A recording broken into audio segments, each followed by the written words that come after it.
Every single morning without fail, Mrs. Calloway had a ritual. She would stand at the front of her fifth grade classroom, press her hand against her heart, and say the same 8 words: I treat every single child as my own. Students would giggle. A few would roll their eyes. Everyone else knew it meant nothing. But one kid took this to heart, the boy in the last row. His name was Elijah. He was small and thin, which made his uniform hang off his shoulders. His sneakers had no laces. His fingernails were rimmed with dirt. His hair was never combed like he just woke up. Every day he smelled like rotten food. Mrs. Calloway and the other children noticed too. They avoided him if they could help it. During group work, there was always an awkward reshuffling, bodies angling away, noses wrinkling, whispers traded behind cupped hands, but Elijah just sat there. He never raised his hand, never answered questions, and never laughed at Mrs. Calloway's jokes. He just sat in the back row, waiting for class to end. He would stare out the window, his pencil untouched, his worksheet blank, his eyes somewhere far, far away. This drove Mrs. Calloway crazy. She taught for 11 years and had handled difficult children before. The loud ones, the defiant ones, the ones that threw things. But Elijah wasn't difficult in any of those ways. He was difficult because he wouldn't pay attention. His mind, whatever small flame keeps a child curious and alive, was gone. Mrs. Calloway took it personally. She told herself she was a professional, but the truth crept in during her quiet moments. He doesn't even try, doesn't care, and doesn't even look at me when I'm teaching. Frustration is a slow poison, and over the weeks and months, her heart became colder and colder. She started calling on him when she knew he wasn't paying attention, just to expose him. She marked his papers with heavier red ink than everyone else's. She sighed louder when he turned in incomplete work. She moved him away from everyone else, saying it was good for the class. But it wasn't. It was punishment for not being present, paying enough attention, and taking schoolwork seriously. By mid-year, Elijah was failing everything. His reading scores were the lowest in class. His math worksheets came back almost empty. His writing assignments were a few words scrawled in the corner of a page. When the time came to write her mid-year evaluations, the words came out easily. She poured out all her emotions that she'd been holding back for months. Elijah shows no interest in learning, makes no effort to participate. He's constantly unprepared, unfocused, and unresponsive. His hygiene is poor and his attitude is even worse. He doesn't take schoolwork seriously. Not only is he a disruption to the learning environment, he sets a terrible example for other kids. I see no path forward for this student without serious discipline at home. She read it back, feeling a sharp satisfaction. She slid the envelope on the stack to be sent home. But the school had a policy. Every evaluation had to pass through the principal's office and be evaluated before it was mailed. Principal Avery was a quiet man and highly respected. He always dressed sharp and had reading glasses that sat on the tip of his nose. For over 20 years, he'd seen every kind of teacher and every kind of child. While reading through the evaluations one by one, he slowed down as he read Elijah's evaluation. He called Mrs. Calloway into his office. When she came during her free period, she sat across the principal as he slid the evaluation toward her. "Is this everything you have to say about Elijah?" he asked. She straightened in her chair. "Yes, sir. I wrote exactly what I've observed. There's not a single positive sentence here. With all due respect, sir, there's nothing kind to say." Principal Avery sat for a long time, not with anger, not with judgment, but with sadness. "Mrs. Calloway," he said gently, "are you aware of anything going on in Elijah's life outside of this building? She opened her mouth, then closed it. The honest answer sat heavy in her chest. I know enough, and I've written exactly what his parents need to know as well. The boy needs a lot of discipline and needs to cooperate. Principal Avery nodded slowly, as though he had expected that answer. He stood up, walked to a filing cabinet in the corner, and pulled out a thin manila folder. I'm going to leave this with you, he said. I'd like you to read it before finalizing this report. The next morning, Mrs. Calloway arrived early. The dreaded folder was waiting for her. Inside were Elijah's records from the previous 3 years. His first grade report read, Elijah is a joy. He is curious, imaginative, and kind beyond his years. He draws wonderful pictures and always shares his crayons without being asked. He mentioned he wants to be a doctor when he grows up, so he can fix people who are broken. This child has a beautiful heart. Second grade report read, Elijah is one of the brightest students I've had the privilege of teaching. His reading level is well above the other kids, and his imagination is extraordinary. Matter of fact, he is so brilliant that he has skipped the 3rd grade. Mrs. Calloway assumed this must be a mistake. She must have been given the wrong report. She read the 4th grade report. Elijah has become withdrawn this year. His participation has dropped significantly. He often seems tired and distracted. After a parent-teacher conference with his mother, I learned Elijah's father passed away earlier this year. His mother is now working 2 jobs to keep up with the bills. Elijah has taken on responsibilities at home that no 8-year-old should carry. Cooking for his younger sister, packing his sister and his lunch, staying up until his mother gets home from her night shift. Despite all of this, he still tries. He still turns in his work. He still says thank you every day when he leaves. He's just overwhelmed and caring more than we know. Her eyes widened. Mrs. Calloway's hand trembled as she turned to the final page. It wasn't a teacher's report.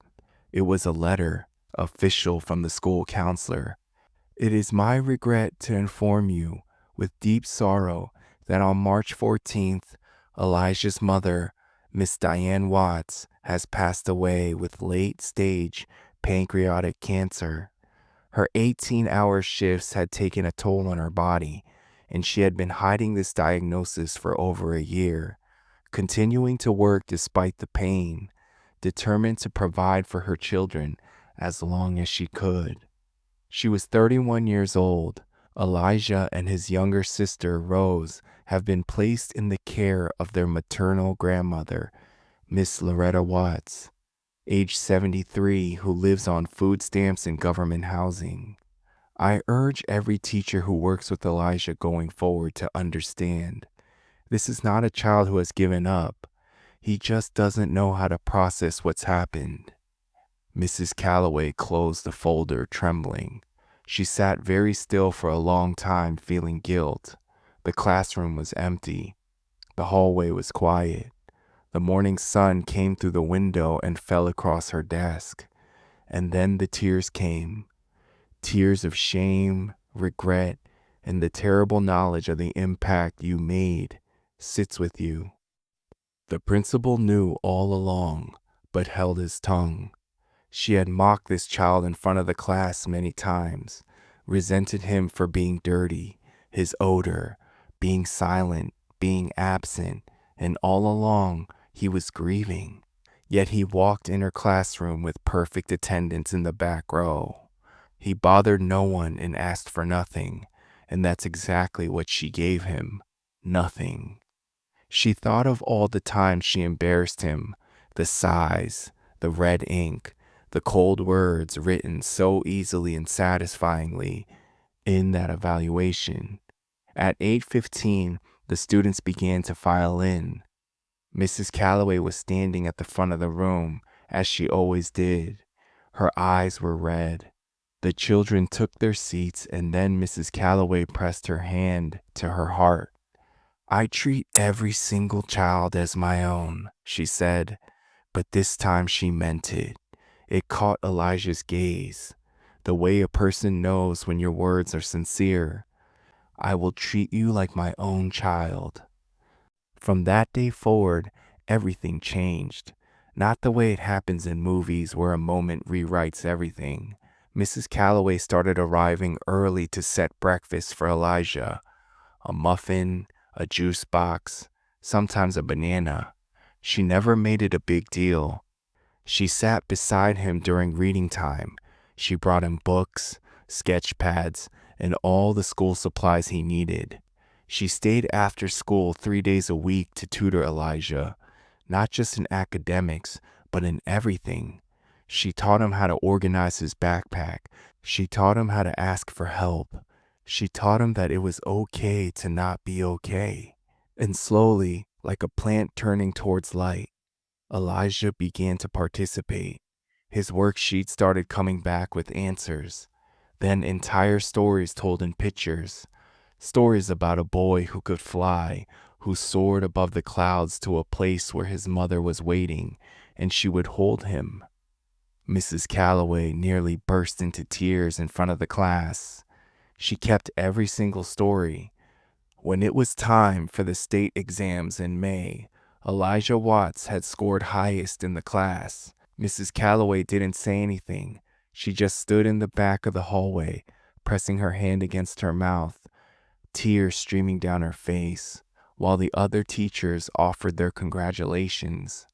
She thanked God for a second chance and for the wise and clever principal who had stopped her with such kindness and unwavering patience. When the last day of school arrived, it was tradition for students to bring gifts for the teacher on their final day. Most children came with handwritten cards, candy, and fruit baskets. It was piled on Mrs. Calloway's desk like a colorful mountain. Elijah came in last. He was holding something behind his back with anxiety while walking up to the front of the class as other children watched. His gift wasn't wrapped. It wasn't in a bag. It was just two small items, a tiny bottle of perfume, half used, and a thin silver bracelet. A few children whispered, some giggled, but she looked at the gifts in Elijah's tiny hands. The perfume bottle was old. The label was faded, peeling. The bracelet was tarnished. She understood immediately that these were the things he had kept from his mother. Without a word, Mrs. Calloway slid the bracelet onto her wrist as if it were priceless. She opened the perfume and sprayed it on, a faint scent of rose, delicate and sweet. Elijah stepped closer. He was trembling and was trying hard not to cry. "Mrs. Calloway?" he whispered. "Yes, dear?" He swallowed. His voice was barely a breath. "Today, you smell like my mother." Mrs. Calloway dropped to her knees in front of 23 fifth graders and pulled Elijah so tightly that she could feel his heartbeat against hers, rapid and fragile. And then Elijah broke. For the first time since his mother's funeral, he cried, deep, shuddering, full-body sobs that shook his small body.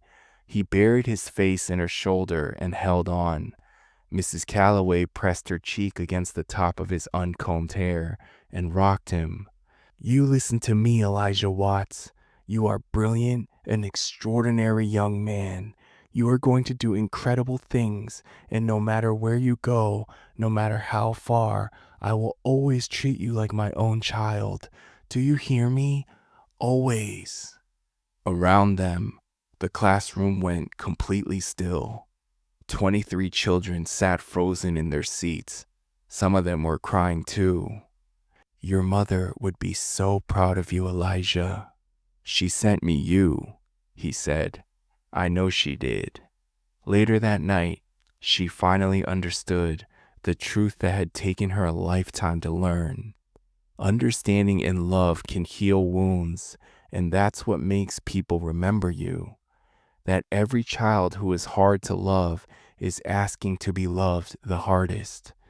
that the ones who push you away are the ones who need you to stay, and that sometimes a child is placed in your classroom not so that you can teach them, but so that they can teach you what it means to love someone the way they deserve to be loved.